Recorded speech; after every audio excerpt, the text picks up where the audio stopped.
Okay, baik.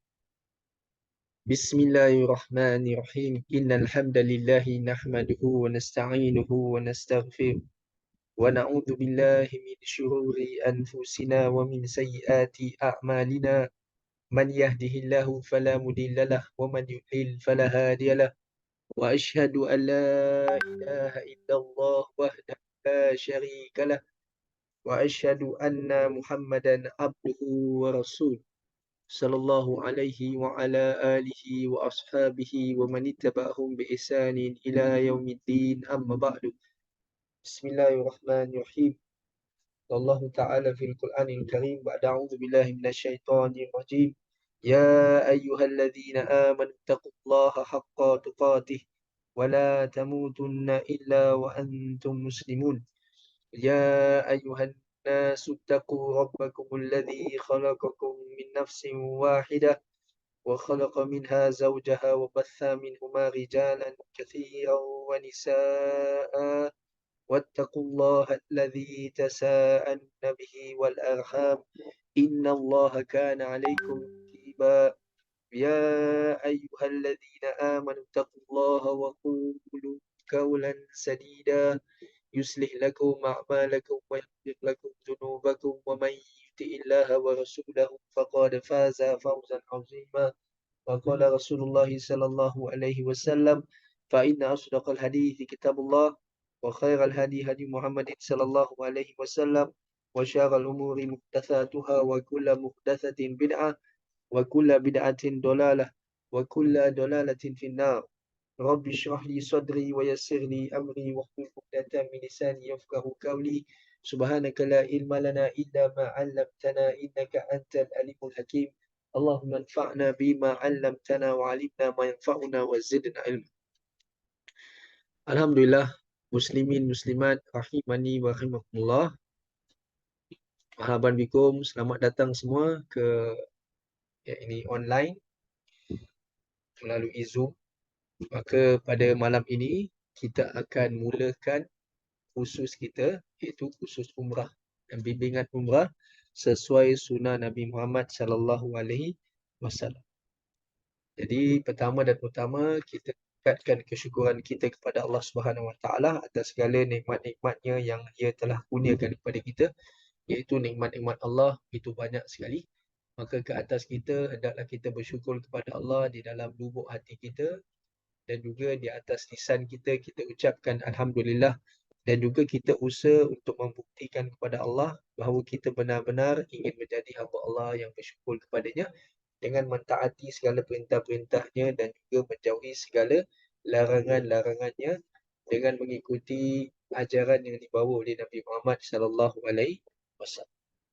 Jadi para jemaah muslimin muslimat rahimani wa rahimakumullah, maka apa yang saya iaitu propose ataupun apa yang saya ingin lakukan ini dengan izin Allah, maka akan diadakan kelas ataupun khusus umrah ini secara online. Maka akan diadakan iaitu setiap hari Sabtu 2 bulan sekali.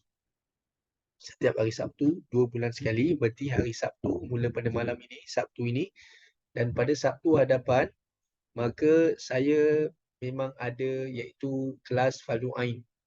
Jadi kelas Fardu Ain itu juga berlaku pada hari Sabtu, masa yang sama, cuma dia sebulan 2 kali saja. Jadi berarti selang-seli setiap Sabtu, katakan pada malam ini khusus umrah, jadi minggu hadapan kelas Fardu Ain. Lepas tu minggu lagi satu, Sabtu lagi satu akan yang ini teruskan khusus umrah kita, dan dia selang-seli hingga akhir tahun. Kerana pertama adalah kita sama-sama ingin mengambil faedah untuk kita ulang kaji pengajian mengenai ibadat umrah, termasuk diri saya dan juga antum yang ada di dalam yang mengikuti khusus ini secara online.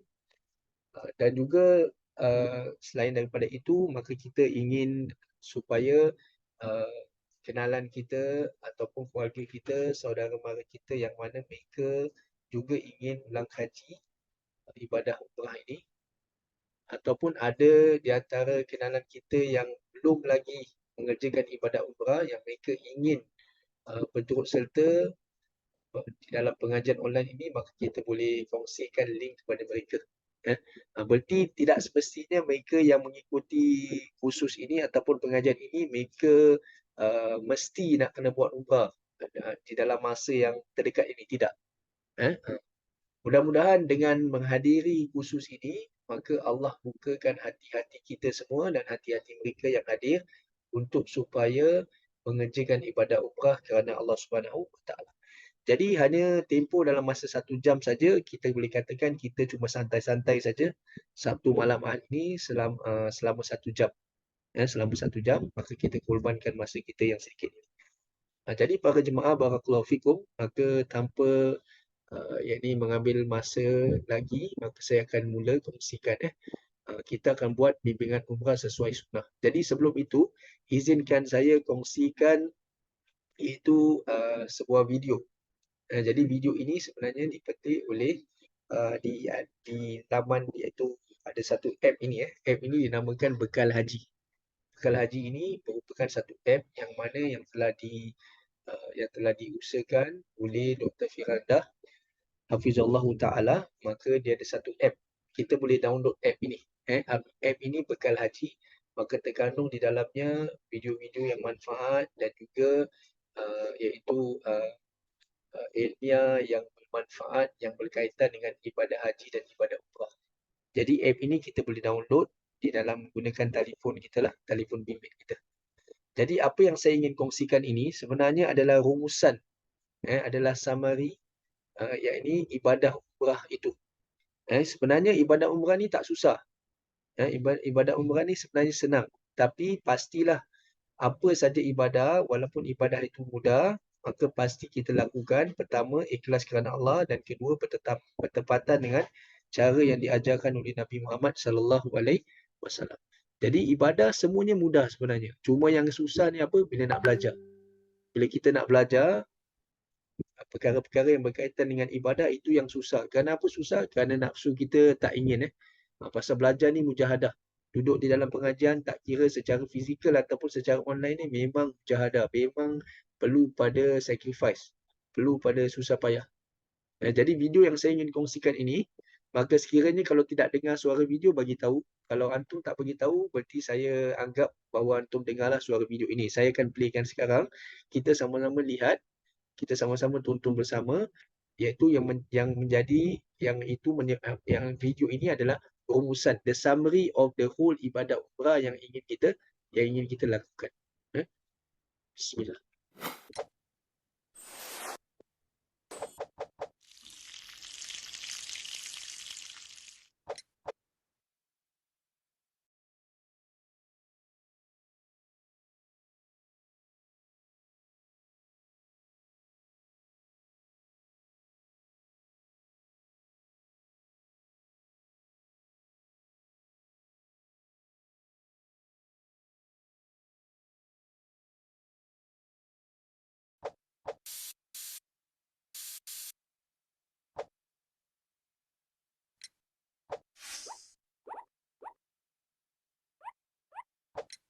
لبيك اللهم عمرة.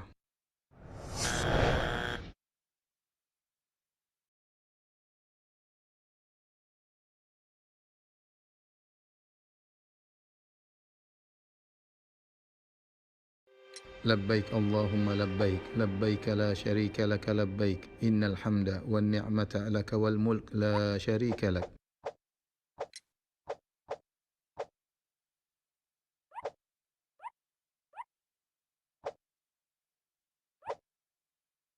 الله أكبر. ربنا آتنا في الدنيا حسنة وفي الآخرة حسنة وقنا عذاب النار.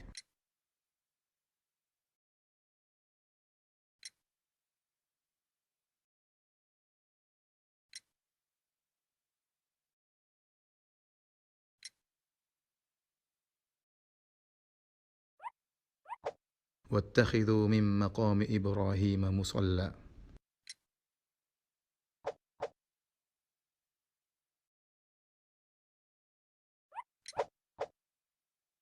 اللهم إني أسألك علما نافعا ورزقا واسعا وشفاء من كل داء. إن الصفا والمروة من شعائر الله أبدأ بما بدأ الله به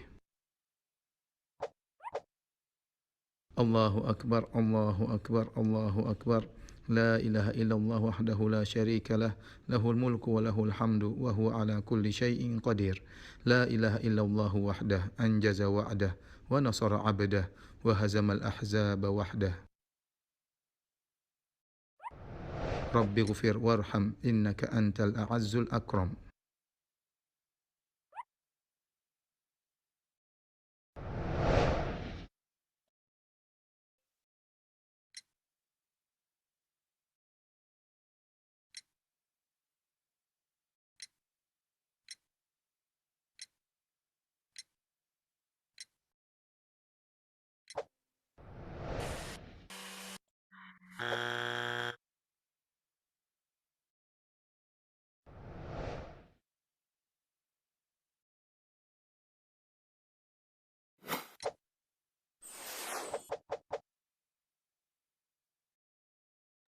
Alhamdulillah, baik.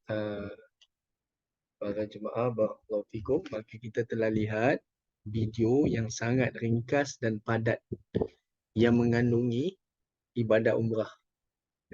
Jadi basically ibadah umrah ini dia terdiri dari 4 rukun. 4 rukun. Pertama, secara ringkas, saya akan terangkan secara ringkas dulu. Rukun pertama adalah ihram. Ihram berarti kita jatuhkan niat untuk kita memasuki ibadah umrah. Kita jatuhkan niat. Jadi dia ada tempat dia yang mana kita perlu, kita diwajibkan ataupun kita difardukan untuk jatuhkan niat.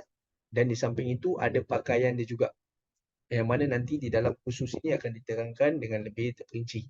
Jadi yang pertama adalah ihram, itu jatuhkan niat. Kedua adalah melakukan tawaf. Ibadat tawaf, pusingan sekeliling Baitullah, Kaabah. Dan yang ketiga adalah sa'i di antara Safa dan Marwah.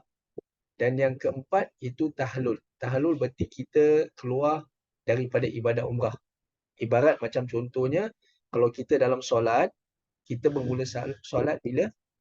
Ketika kita mengangkat takbiratul ihram. Allahu Akbar, kita jatuhkan niat, kita mengangkat tangan, niat di dalam hati. Berarti kita dah mula solat. Dan bila solat kita akhir, bila kita beri salam. Assalamualaikum warahmatullahi wabarakatuh. Assalamualaikum warahmatullahi wabarakatuh. Solat kita akhir. Kan berarti kita dah keluar daripada ibadah solat. Begitu juga ibadah umrah pun sama juga. Kita masuk ibadah umrah melalui iaitu ihram, jatuhkan niat. Dan kita keluar daripada ibadah umrah kita, berarti ibadah umrah kita selesai bila? Bila kita tahallul. Kita cukur ataupun gunting rambut.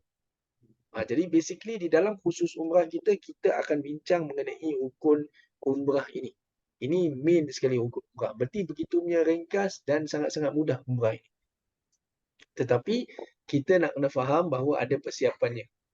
Pada umrah ni ada persiapan. Jadi kita akan mula dengan pendahuluan. Bab yang pertama itu pendahuluan.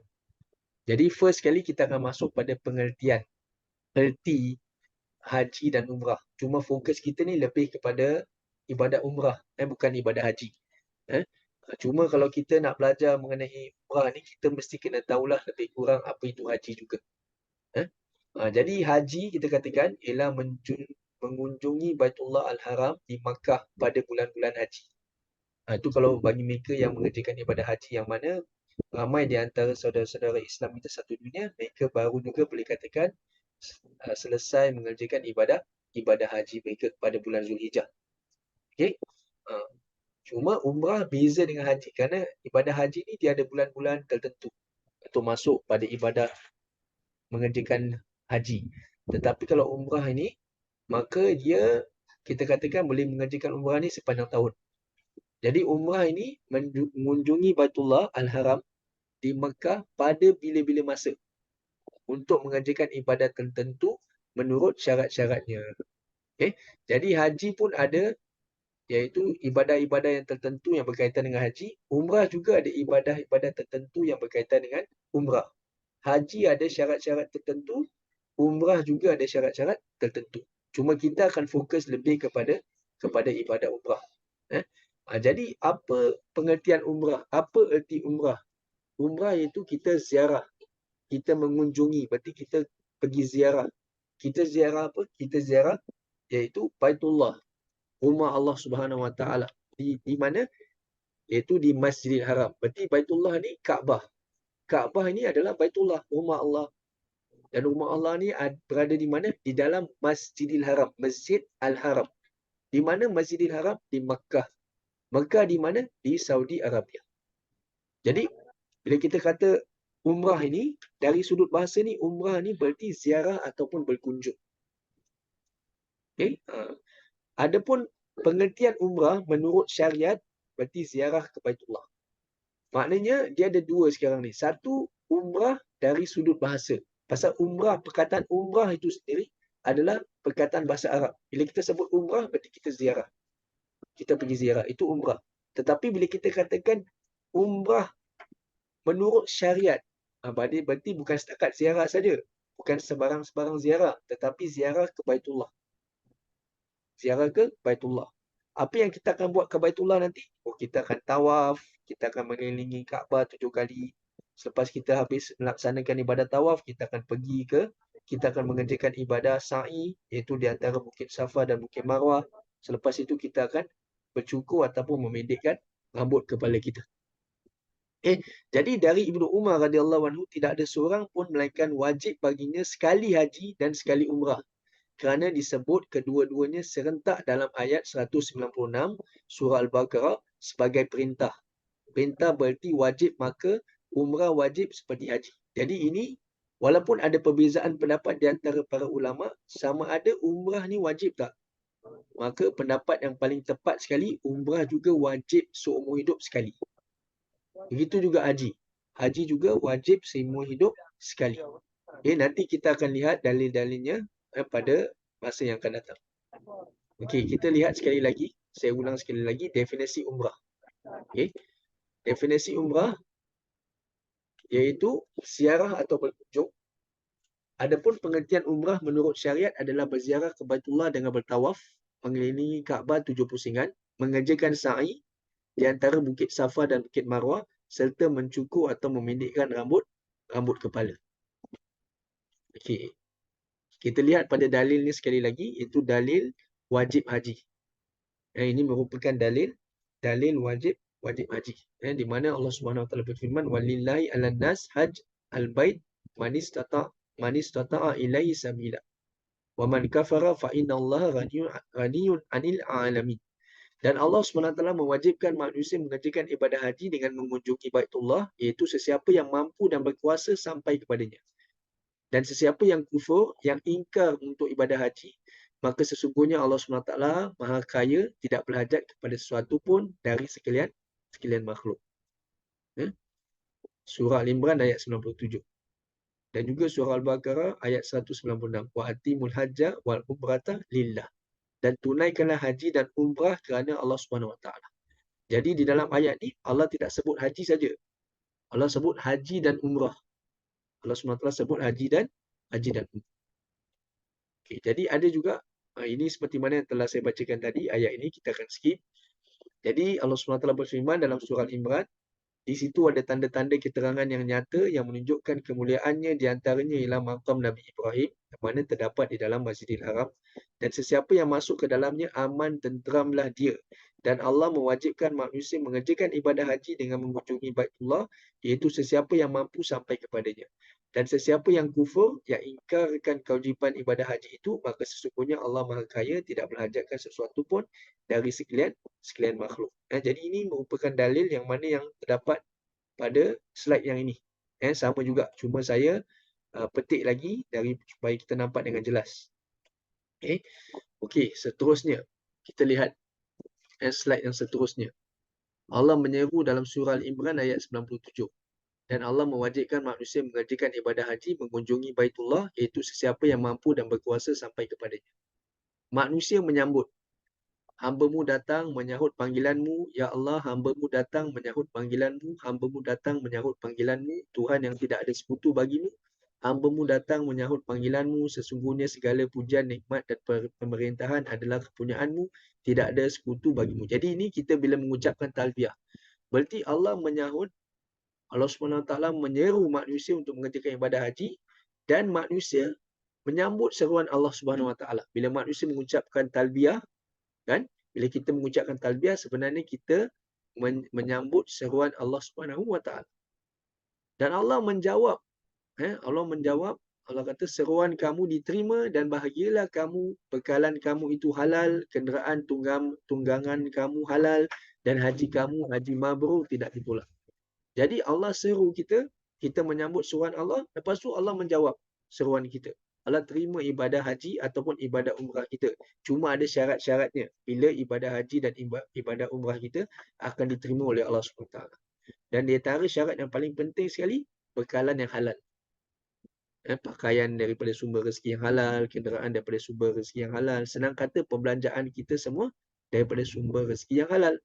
Dan bukan kata setakat ikhlas saja. Kalau kita ikhlas tapi sumber rezeki, berarti pakaian kita bukan daripada sumber yang halal dan sebagainya, maka tetap haji kita ataupun umrah kita tidak diterima.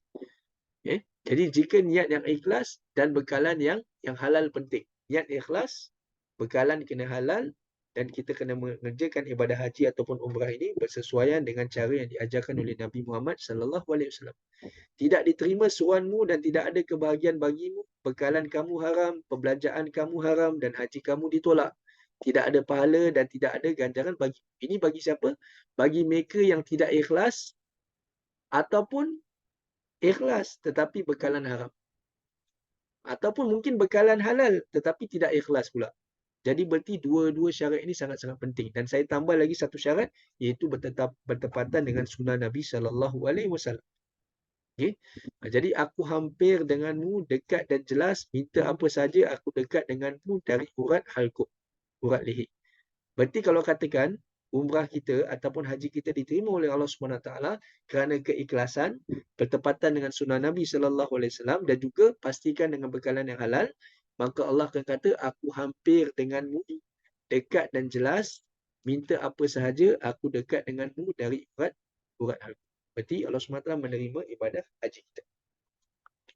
Dan juga ini merupakan dalil wajib haji dan umrah yang mana telah dibacakan tadi. Surah Al-Baqarah ayat 196.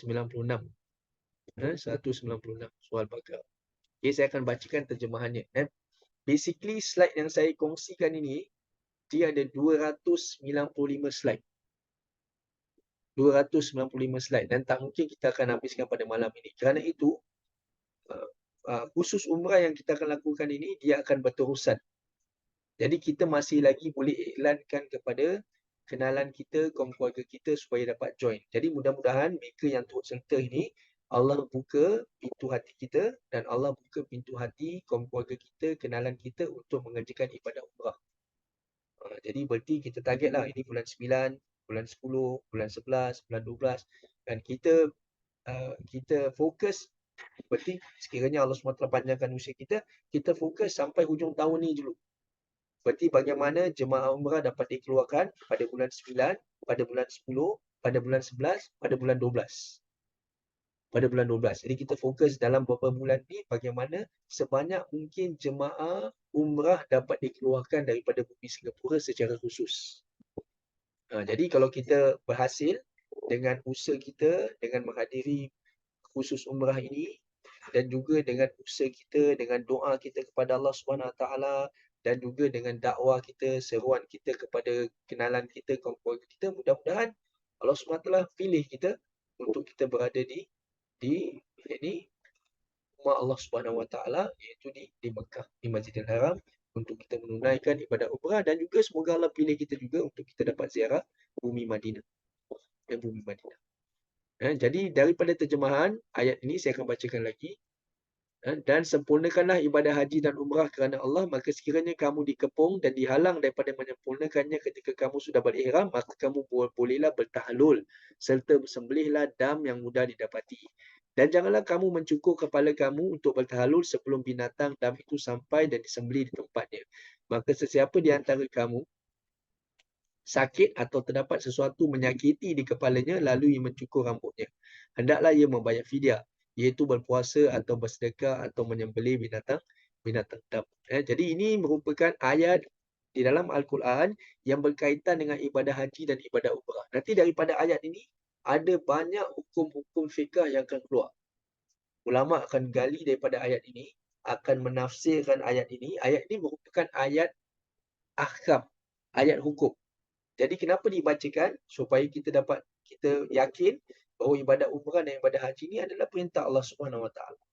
Kemudian kata Allah, kemudian apabila kamu berada kembali dalam keadaan aman, maka sesiapa yang mahu menikmati kemudahan dengan mengerjakan umrah dan terus menikmati kemudahan itu hingga masa mengerjakan ibadah haji, bolehlah yang melakukannya. Kemudian wajiblah yang menyembelih dam, dan menyembelih dam di sini menyembelih binatang, iaitu binatang dam ini umpama denda lah. Denda nanti akan diterangkan juga. Okey, yang mudah didapati. Kalau ia tidak dapat mengadakan dam, maka hendaklah berpuasa 3 hari dalam masa mengerjakan haji dan 7 hari lagi apabila kamu kembali ke tempat masing-masing. Semuanya itu 10 hari cukup sempurna. Hukum ini ialah bagi orang yang tidak tinggal menetap di sekitar Masjidil Al-Haram.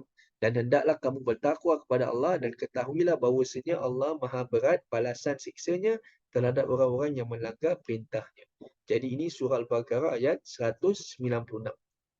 Jadi berarti apa yang kita telah baca tadi merupakan dalil-dalil dari Al-Quran dan juga dari hadis Nabi yang berkaitan dengan ibadah haji dan juga umrah. Khususnya ibadah haji. Dan dalil persyaratan ibadah umrah, sekali lagi, kita ulang lagi, pun sama juga surah Al-Baqarah. Wa'timul hajja wal umrata lillah. Dan sempurnakanlah ibadah haji dan umrah kerana Allah. Berarti menunjukkan bahawa diasingkan. Ada firman Allah, Allah sebut haji saja. Tapi ada juga di dalam ayat Al-Quran, Allah SWT asingkan di antara haji dan juga ibadah umrah. Menunjukkan bahawa ibadah umrah juga adalah ibadah yang kita katakan yang berasingan daripada ibadah haji. Kerana ibadah haji ada bulan-bulan yang tertentu. Ada syarat-syarat yang tertentu. Tetapi ibadah umrah juga ada syarat-syarat yang tertentu dan dia boleh dilakukan sepanjang tahun. Dan kita boleh katakan umrah ini seperti kalau di dalam bahasa Inggeris kita kata minor hajj. Minor. Seperti haji yang kecil kita katakan umrah ini. Jadi Allah SWT perintahkan kita juga untuk mengerjakan ibadah umrah. Kalau nak mengerjakan ibadah haji, mungkin kena tunggu bulan dia. Dan juga kalau kita di Singapura ada kota dan sebagainya. Tetapi kalau untuk ibadah umrah, perbelanjaannya lebih ringan lagi. Lebih murah lagi nak katakan ibadah haji. Dan ibadah umrah ni sebentar saja. Sekarang ini kita lihat, kita boleh mengerjakan ibadah umrah dalam masa seminggu. Mungkin 6 hari, mungkin 5 hari. Dah habis dah ibadah umrah. Basically ibadah umrah ni kalau kita dah sampai ke Mekah, kita dah sampai ke Masjidil Haram katakan, dia is just few hours saja. Dalam masa 2 jam, 3 jam, kita dah boleh habis mengerjakan ibadah umrah kita. Jadi, Allah SWT berfirman, dan sempurnakanlah ibadah haji dan umrah kerana Allah. Berarti, kita mengerjakan ibadah haji dan umrah ini bukan kerana selain Allah, tetapi kerana Allah SWT. Jadi, mari kita lihat syarat wajib haji dan umrah. Apa dia syarat yang mana dengan syarat ini, dengan perkara-perkara ini, syarat-syarat ini, maka dia akan menjadikan ibadah haji ataupun umrah ini wajib. Kalau katakan tidak tidak memenuhi syarat-syarat ini, maka ibadah haji dan umrah tidak menjadi wajib atas seseorang itu. Yang pertama, Islam. Berarti kalau orang tu bukan Islam, tidak wajib bagi dia untuk mengerjakan ibadah haji ataupun bukan kata ibadah haji ataupun umrah. Kalau dia bukan Islam, solat pun tak wajib bagi dirinya. Yang penting dia kena masuk Islam dulu. Dia dah masuk Islam dengan mengucapkan 2 kalimah syahadah, barulah dia akan dibebankan ataupun taklif ke atasnya untuk mengamalkan agama Islam. Seperti solat dan ibadah-ibadah yang lain. Jadi, berarti pertama syarat wajib haji dan umrah ni adalah Islam. Kedua, baligh. Kalau katakan dia belum baligh, tidak wajib bagi yang belum baligh untuk mengerjakan ibadah haji ataupun ibadah umrah. Walaupun ada perbezaan pendapat di antara ulama, sama ada sah ataupun tidak sah. Kalau katakan anak-anak yang belum baligh ni, kalau mereka mengerjakan ibadah haji dan umrah, sah ke tidak, ada perbezaan pendapat di antara ulama. Cuma kita boleh katakan bahawa pendapat yang lebih tepat adalah sah. Ibadah haji dan umrah dia tetap sah. Cuma nanti bila dah baligh, dia masih lagi kena mengerjakan ibadah haji ataupun ibadah umrah itu. Okay? Itu pun nanti kita akan masuk perbincangannya dengan lebih terperinci. Yang ketiga adalah berakal. Kalau orang tu dia tidak berakal, dia tidak siuman ataupun gila, maka tak wajib untuk dia mengerjakan ibadah haji atau walaupun dia Islam sekalipun, walaupun dia dah balik sekalipun, tapi dia tidak berakal, dia tidak sihat akalnya, maka tidak wajib untuk dia mengerjakan ibadah haji ataupun umrah. Dan seterusnya merdeka. Berarti dia bukan seorang hamba. Dia kena merdeka. Kalau dia seorang hamba, tidak wajib untuk dia mengerjakan ibadah haji ataupun umrah. Dan seterusnya berkuasa. Berkuasa berarti dia berkemampuan daripada segi kesihatan, daripada segi mental, daripada segi wang ringgit dan sebagainya. Maka dia berkemampuan, maka wajib untuk dia mengerjakan ibadah haji ataupun umrah. Tapi kalau sekiranya dia tidak berkuasa, dia tidak berkemampuan, maka tidak wajib untuk dia mengerjakan ibadah haji ataupun umrah. Jadi ini merupakan syarat wajib haji dan umrah. Beza beza dengan rukun. Kalau rukun yang tadi tu yang kita bincangkan tu, apa tu rukun umrah? Rukun umrah berarti pertama dia ihram, dia kena ihram, jatuhkan niat, dia kena berniat untuk memasuki ibadah umrah. Kedua, dia melakukan ibadah tawaf. Ketiga, sa'i. Keempat, tahallul. Itu rukun umrah. Tetapi ini syarat wajib umrah ataupun haji. Jadi beza dengan rukun. Okay? Seterusnya, baik, ini merupakan sedikit sejarah ringkas sejarah haji di bawah syariat Rasulullah SAW. Haji telah diwajibkan pada tahun ke-5 Hijrah. Pada tahun ke-6 Hijrah, Rasulullah SAW mengerjakan umrah dengan disertai oleh 1,500 orang para sahabat. Namun demikian, rombongan ini tertahan di Hudaibiyah. Pada tahun ke-7 Hijrah, mereka membuat umrah qada. Pada tahun ke-10 Hijrah, Rasulullah SAW telah mengisytiharkan untuk menunaikan fardu haji. Pada 25 Zulkaidah tahun 10 Hijrah, Rasulullah SAW dengan isteri-isteri baginda telah memulakan perjalanan dan diikuti oleh 120,000 orang sahabat. Para sahabat radhiyallahu anhum majma'in. Haji tersebut dikenali sebagai Haji Islam, Haji Akbar dan Haji Wada. Jadi ini sejarah ringkas bagaimana iaitu Nabi SAW mengerjakan ibadah haji beliau. Sekali saja. Nabi mengerjakan ibadah haji di dalam umur beliau hanya sekali saja. Rasulullah SAW semasa hidupnya mengerjakan umrah 4 kali. Haji sekali, mengerjakan ibadah umrah berapa? Nabi SAW mengerjakan ibadah umrah iaitu semasa hidup Nabi 4 kali. Imam Ibn Kathir rahimahullah ta'ala mengatakan diriwayatkan secara sahih bahawa Nabi SAW melaksanakan umrah sebanyak 4 kali. Semuanya beliau kerjakan pada bulan Zulqaidah. Iaitu pertama, umrah Hudaibiyah pada bulan Zulqaidah tahun 6 Hijrah. Kedua, umratul qada pada bulan Zulqaidah tahun 7 Hijrah. Ketiga, umrah Ji'rana pada bulan Zulqaidah tahun 8 Hijrah. Dan yang keempat, umrah yang dikerjakan oleh beliau SAW bersama Haji Wada pada bulan Zulqaidah tahun 10 Hijrah. Jadi sekurang-kurangnya kita tahu sedikit sebanyak informasi bahawa kalau ditanya berapa banyak kali Nabi mengerjakan haji seumur hidup beliau, sekali. Umrah 4 kali. Okay, jadi ini informasi. Para ulama sepakat mensyariatkan umrah meskipun berbeza pendapat apakah ia diwajibkan atau dianjurkan. Pendapat yang terkuat, hukum umrah adalah wajib. Jadi paling kuat sekali, umrah ni wajib ke tidak wajib?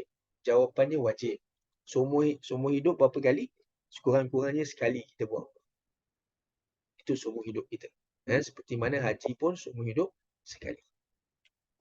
Okay, keutamaan umrah. Kelebihan kita melaksanakan ibadah umrah.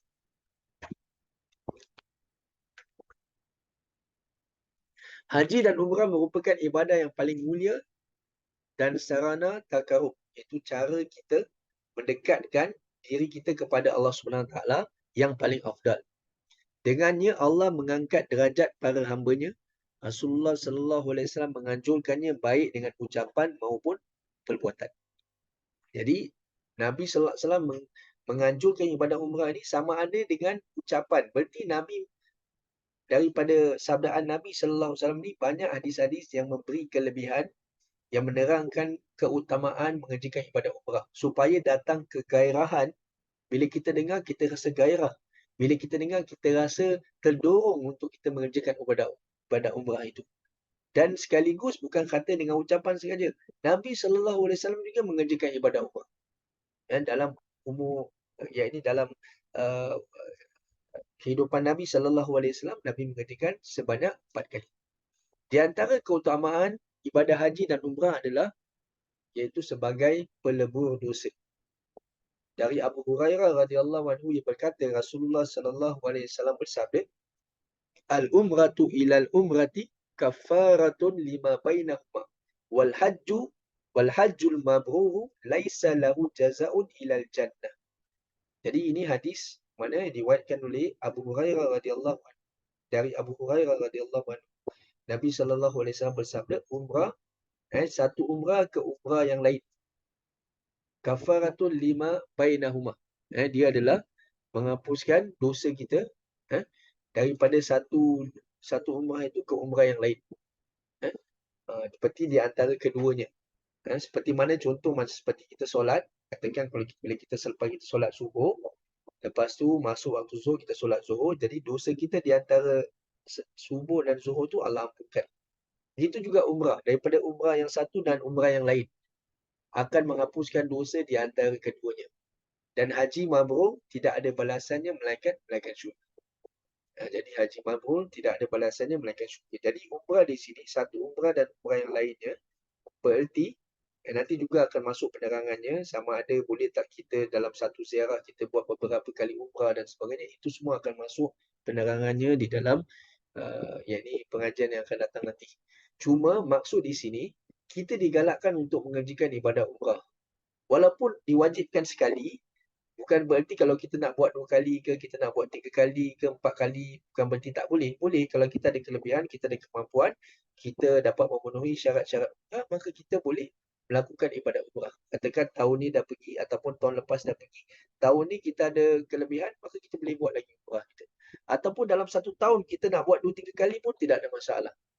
Boleh lagi. Supaya kita dapat, kita dapat, kata orang tu, mengambil kelebihan hadis ini. Fadail hadis ini. Berarti antara umrah yang satu dan umrah lainnya itu akan menghapuskan dosa di antara keduanya. Dan juga umrah ini juga menghilangkan kefakiran dan kemiskinan. Sini ada typo. Kemiskinan bukan kemisinan, tapi kemiskinan. Jadi K di sini hilang. Menghilangkan kefakiran dan kemiskinan. Dari Abdullah radhiyallahu anhu, Rasulullah sallallahu alaihi wasallam bersabda, "Tabi'u bainal haji wal umrati fa innahuma yanfiyanil faqra wadh dhunuba kama yanfil kiru khabathal hadidi wadh dhahabi wal fiddah wa laysa lil hajjatil mabrurati thawabun illal jannah." Jadi di sini pun yang mana Rasulullah sallallahu alaihi wasallam bersabda, memberi galakan supaya kita mengikuti umrah kepada haji kerana keduanya menghilangkan kemiskinan dan dosa-dosa sebagaimana alat pandai di sini berarti orang tukang besi menghilangkan karat pada besi, emas dan perak. Sementara tidak ada pahala, balasan atau ganjaran bagi haji yang mabrur kecuali syurga. Jadi berarti daripada satu umrah ke umrah yang lain, di antara kedua umrah ini, maka dosa ini akan diampunkan, dan bukan kata dosa saja, menghilangkan kemiskinan. Jadi berarti lebih kita belanja, biasanya kalau kita belanja, kita mengerjakan ibadat umrah, memang kita akan nampak zahir duit kita akan habis lah, pasal kita belanja kan. Tapi sebenarnya bukan kita makin miskin. Dia akan menghilangkan kemiskinan kita. Dengan mengerjakan ibadat umrah, dia akan menghilangkan kemiskinan kita. Dia akan menghilangkan kefakiran kita. Sebagaimana besi dihilangkan ataupun karat ini dihilangkan daripada besi ataupun emas ataupun perak. Jadi ini di antara kelebihan umrah. Dan orang yang berhaji dan umrah adalah tetamu Allah dan doa mereka pasti dikabulkan Allah. Jadi berarti seperti mana kita bila berada di bumi Singapura ni ataupun di mana yang kita tinggal, bila kita pergi masjid, masjid ni merupakan rumah Allah. Bila kita pergi masjid, kita adalah tetamu Allah. Begitu juga apabila kita mengerjakan ibadat umrah, berarti kita juga akan menziarahi rumah Allah yang ada di Mekah, iaitu di Masjidil Haram. Dan di dalam Masjidil Haram tu terdapat Baitullah yang mana kita akan mengerjakan ibadat tawaf nanti. Jadi berarti kita juga merupakan tetamu Allah. Orang yang mengerjakan ibadah haji dan umrah ini juga merupakan tetamu Allah.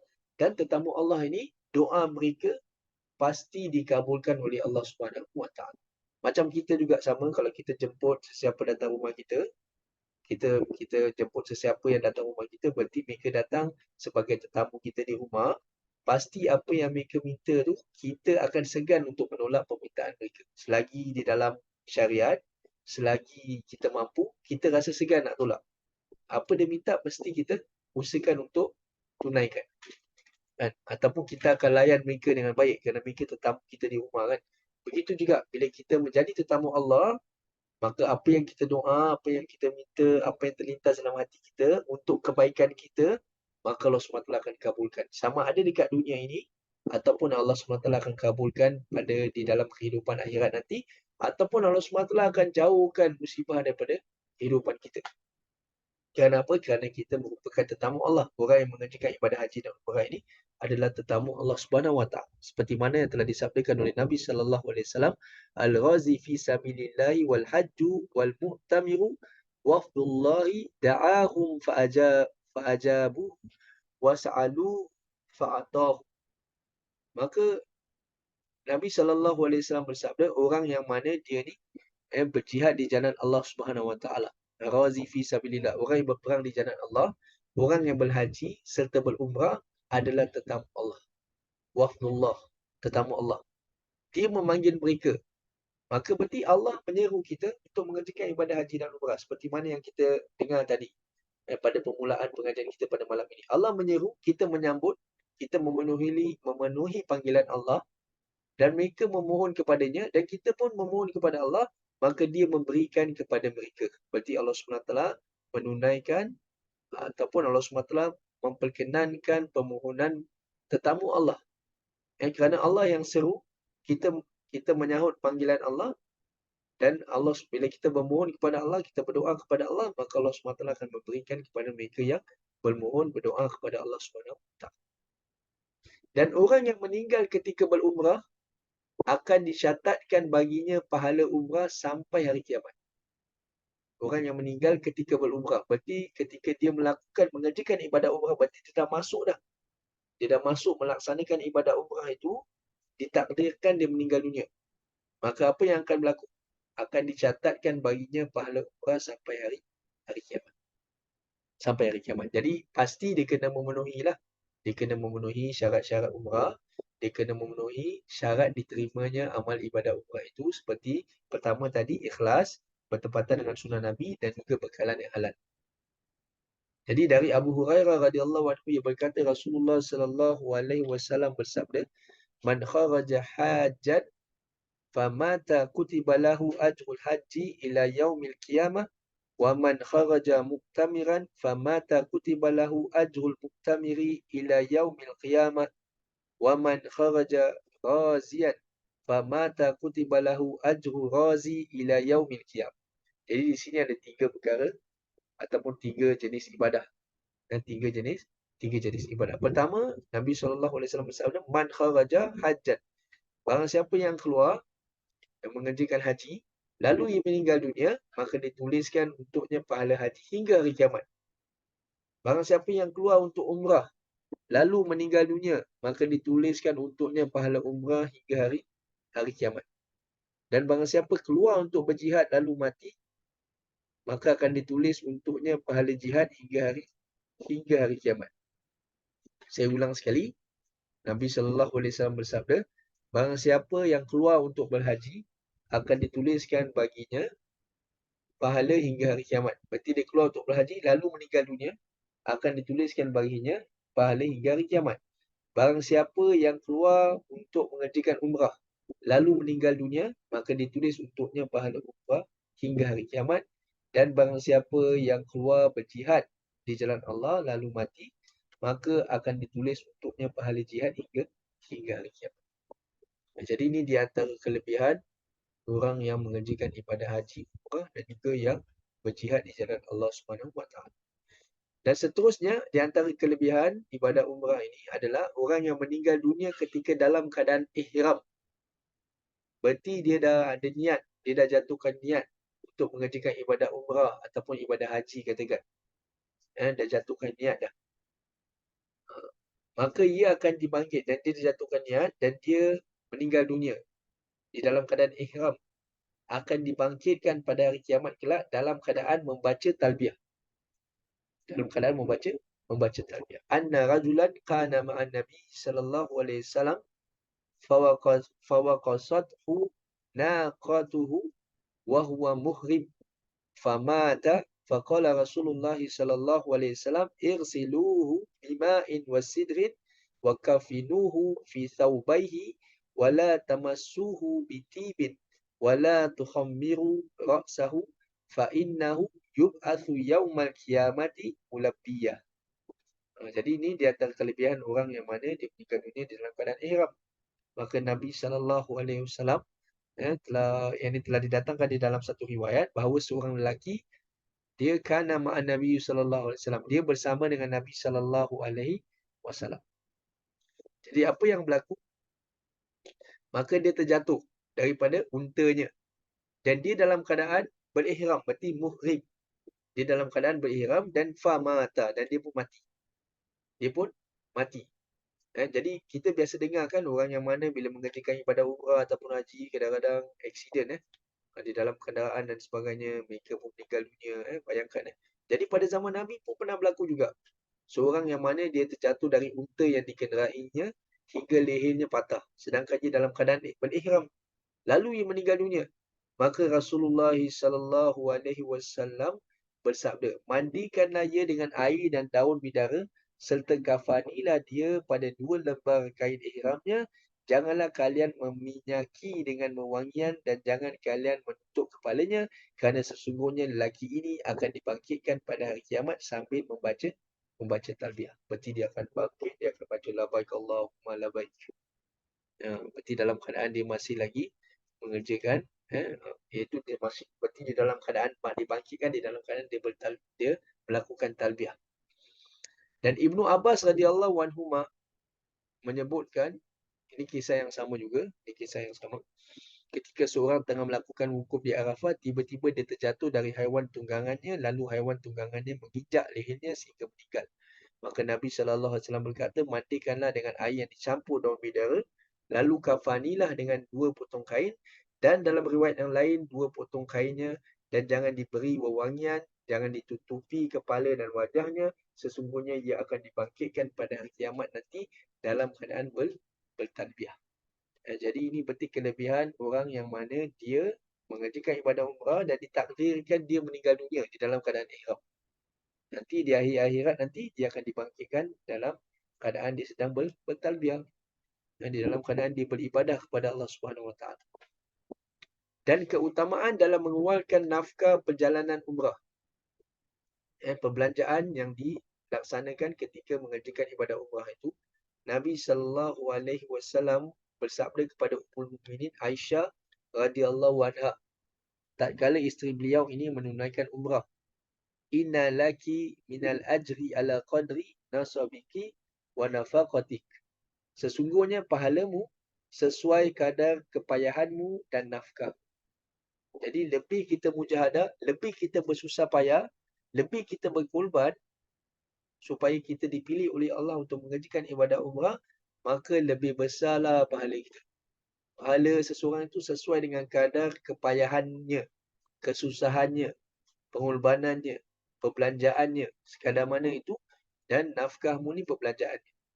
Jadi berarti lebih lagi susah kita nak mengerjakan ibadah umrah ni, lebih lagi banyak pengorbanan di belakang kita ini, susah payah kita, lebih lagi banyak belanja kita, maka pahala kita pun setaraf itu juga. Sama juga. Sama juga. Jadi ini semua di antara kelebihan-kelebihan kita mengerjakan ibadah umrah. Nabi SAW bersabda, innama ajruki fi umratiki ala qadri nafaqatik. Sungguh pahalamu dalam umrahmu sesuai dengan kadar nafkahmu. Pahala umrah yang dikerjakan pada bulan Ramadan. Ini kalau Allah SWT pilih seseorang itu mengerjakan ibadah umrah pada bulan Ramadan pula. Semoga Allah pilih kita semua yang berada di dalam pengajian ini. Allah pilih kita sekurang-kurangnya lah seumur hidup kita ni, ya Allah, kau pilihlah kami untuk mengerjakan ibadah umrah di bulan Ramadan. Sekurang-kurangnya sekali. Semoga Allah pilih kita, pilih keluarga kita, keturunan kita semua. Jadi pahala umrah yang dikerjakan pada bulan Ramadan dari Ibnu Abbas radhiyallahu anhu yang berkata bahawa Rasulullah sallallahu alaihi wasallam pernah bertanya pada seorang wanita, "Ma mana'aki an tahujji ma'ana?" Apa alasanmu sehingga tidak ikut berhaji bersama kami? Maka wanita itu menjawab, aku punya tugas untuk memberi minum seekor unta di mana unta tersebut ditunggangi oleh ayah fulan dan anaknya ditunggangi suami dan anaknya. Ia meninggalkan unta tadi tanpa diberi minum. Lantas kamilah yang bertugas membawakan air pada unta tersebut. Lantas Rasulullah sallallahu alaihi wasallam bersabda, "Fa idza kana Ramadana ihtamiri fihi fa inna umratan fi Ramadan hujjah." Jika Ramadan tiba, jadi wanita ini dia tidak dapat menyambut ataupun dia tidak dapat mengerjakan ibadah haji. Kerana apa? Kerana dia berkhidmat. Aku punya tugas untuk memberi minum seekor unta di mana unta tersebut ditunggangi oleh ayah fulan dan anaknya. Ditunggangi suami dan anaknya. Ia meninggalkan unta tadi tanpa diberi minum, lantas kamilah yang bertugas membawakan air pada unta tersebut. Jadi dia ada tanggungjawab, dia ada perkara yang diamanahkan baginya yang dia tidak dapat mengerjakan ibadah haji. Tetapi Nabi SAW bersabda, "Fa'idha kana Ramadan," jika Ramadan tiba nanti, "Iktamiri," berumrahlah fihi, saat itu, pada bulan Ramadan itu. Kerana apa? Fa'inna, maka sesungguhnya umratan fi Ramadan, sesungguhnya berumrah pada bulan Ramadan ni hujjah. Senilai dengan haji. Senilai dengan ibadah haji. Jadi ini kelebihan orang yang melakukan atau mengerjakan ibadah umrah pada bulan Ramadan. Jadi berarti mengerjakan ibadah umrah pada bulan-bulan selain Ramadan pun banyak kelebihan-kelebihannya. Cuma kalau mengerjakan ibadah umrah pada bulan Ramadan, Masya Allah, dia punya pahala itu seperti berhaji bersama Nabi SAW. Walaupun kita tidak pernah hidup pada zaman Nabi, maka pasti tidak ada peluang untuk kita mengerjakan haji dengan Nabi SAW. Nabi SAW dah wafat dah. Tetapi kalau kita ingin mendapat pahala as though kita berhaji dengan Nabi SAW adalah apabila kita dipilih oleh Allah untuk mengerjakan ibadah umrah di bulan Ramadan. Allahumma ja'alna minhum. Semoga Allah SWT memilih kita di kalangan mereka yang Allah pilih untuk dapat menunaikan fardu ibadah haji di bulan Ramadan. Seperti mana yang Nabi bersabda, fa inna umratan fihi ta'dilu hujatan. Sesungguhnya umrah fihi di sini, umrah di bulan Ramadan seperti berhaji bersamaku. Itu seperti berhaji bersama Nabi sallallahu alaihi wasallam. Dalam lafaz Bukhari yang lain disebutkan, fa inna umratan fi Ramadan taqdi hujatan ma'i. Sesungguhnya umrah di bulan Ramadan seperti berhaji bersamaku. Seperti berhaji bersama Nabi sallallahu alaihi wasallam. Jadi para jemaah barakallahu fikum, maka kita telah dengar beberapa ataupun beberapa potong ayat-ayat Quran dan juga hadis Nabi sallallahu alaihi wasallam mengenai itu kelebihan menunaikan ibadah haji, ibadah umrah dan juga dari persabdaan Nabi sallallahu alaihi wasallam. Jadi sebenarnya Allah Subhanahu wa taala telah memberi perangsang, Allah SWT telah memberitahukan pada kita melalui firman-Nya dan juga Nabi SAW juga melalui sabdaannya telah memberi galakan, dorongan, perangsang kepada kita supaya kita mengerjakan ibadah haji dan juga ibadah umrah kerana Allah Subhanahu Wa. Jadi sebenarnya ayat-ayat ini dia memberi galakan kelebihan. Kerana apa? Kerana di dalam Al-Quran terkandung ayat-ayat yang memberi dorongan kelebihan-kelebihan amal, kita katakan fadail amal. Jadi ayat-ayat yang mengandungi kelebihan-kelebihan amal ini untuk apa? Supaya dia memberi galakan kepada kita. Dia memberi galakan kepada kita. Kerana kita manusia ni, iman kita naik dan turun. Dan lebih-lebih lagi bila nak mengerjakan ibadah tu, seperti ibadah umrah ataupun haji kan, kita kena tinggalkan kampung halaman kita, kita kena belanja duit kita, tinggalkan saudara mara kita, isteri ataupun kadang-kadang suami pergi, isteri tak pergi dan sebagainya, ataupun anak-anak dan sebagainya, perbelanjaan, lepas tu cuaca lagi, Ada pula di antara kita yang tak biasa, tak suka safar dan sebagainya. Jadi macam-macam mujahadah lah yang kita nak kena tempuh ni. Tetapi Allah Subhanahu Wa Taala memberi kelebihan, beritahu pada kita melalui firman-Nya dan sabdaan Nabi sallallahu alaihi wasallam, memberi kelebihan supaya memberi kita gairah, dorongan untuk kita mengerjakan ibadah umrah ini. Jadi ini semua kelebihan-kelebihan yang kita dah dengar. Dan umrah ini, bila kita masuk dalam ibadah umrah, kita kena tahu jenis umrah. Ada umrah yang di mana dinamakan umrah mufradah. Ini pun ada typo. Umrah mufradah dan juga umrah tamatuk. Umrah mufradah dan juga umrah tamatuk. Jadi umrah mufradah secara bahasa berarti umrah sahaja. Secara berarti umrah ni tidak dikombinkan dengan ibadah haji. Berarti umrah sahaja. Jadi ibadah umrah yang dikerjakan secara terpisah dan tidak berkaitan dengan ibadah haji. Ini dinamakan umrah mufradah. Okay? Jadi waktu pelaksanaannya pun tidak dibatasi. Berarti umrah ni tak ada batasan. Dia punya time dia. Ia dapat atau boleh dikerjakan bila sahaja sepanjang tahun selama terdapat kemampuan serta taufik dari Allah Ta'ala. Jadi umrah ini boleh juga dikerjakan di bulan-bulan haji, tetapi tidak boleh dihubungkan dengan haji tamattu. Pada bulan haji pun kita boleh mengerjakan ibadah umrah juga. Tetapi cuma kalau haji tamattu ini ataupun ibadah umrah tamattu ini berarti dia umrah yang mana dia mengerjakan ibadah umrah, selepas itu dia mengerjakan ibadah haji. Dia combine sekali. Tetapi kalau mufradah ini dia umrah saja. Dia tidak mengerjakan ibadah haji. Jadi pada umrah mufradah ini, bacaan talbiyah yang diucapkan seorang kita yang mengawali umrah adalah ini ucapan talbiyah. Labbaik Allahumma umrah, Allahumma hadhi umratan la riya'at fiha wala sum'ah. Aku penuhi panggilanmu, Ya Allah, dengan melaksanakan umrah. Ya Allah, inilah ibadah umrah yang tidak ada riak padanya dan tidak ada sum'ah. Riak berarti kita melakukan ibadah umrah bukan untuk supaya orang lihat kita. Kalau sum'ah ni, kalau orang tak cakap mengenai kita pun, kita tak dengar pun orang puji kita pun, kerana kita mengerjakan ibadah umrah pun, bagi kita tidak ada masalah. Kerana apa? Kerana yang penting kita buat untuk kita sukakan ataupun untuk kita mencari keridaan Allah Subhanahu Wa Taala. Jadi para jemaah, barakallahu fikum, kita akan berhenti di sini untuk pengajian kita untuk kali ini.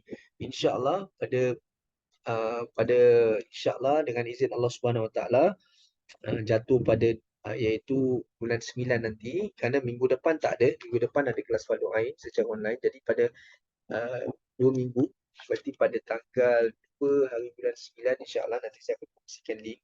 Kita akan sambung pengajian kita mengenai khusus umrah. Semoga apa yang kita kongsikan ini bermanfaat untuk diri kita, dan juga semoga Allah SWT mudahkan urusan kita. Allah SWT pilih kita, pilih keluarga kita supaya kita dapat mengerjakan ibadah umrah. Jadi sebelum saya akhiri, kalau sekiranya para jemaah ada apa-apa soalan nak tanya, silakan.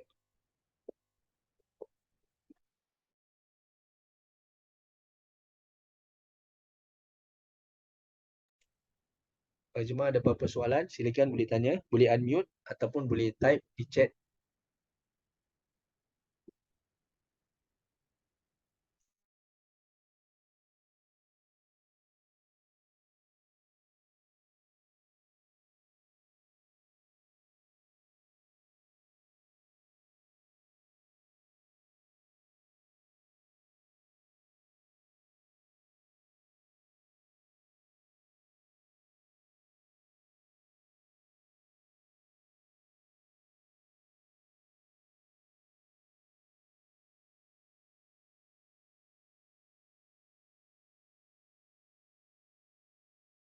Para jemaah semua masih bersama lagi ya.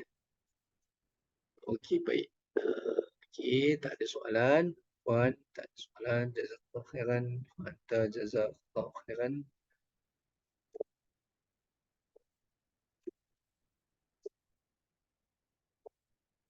Baik, insya-Allah. Kalau sekiranya tidak ada apa-apa soalan, maka kita akan akhiri majlis kita pada malam ini. InsyaAllah kita akan jumpa pada 2 hari bulan 9. 2 hari bulan 9 insyaAllah pada masa yang sama. Subhanakallah wa bihamdika. Asyhadu an la ilaha illa anta astaghfiruka wa atubu ilaik. A'udzu billahi minasyaitonir rajim. Bismillahirrahmanirrahim. Wal 'asri innal insana lafi khusr. Illa alladhina amanu wa وعملوا الصالحات وتواصوا بالحق وتواصوا بالصبر. Assalamualaikum warahmatullahi wabarakatuh. Barakallahu fikum para jemaah sekalian. Jazakumullah khairan atas kehadiran. شكرا أستاذ، جزاك الله خير.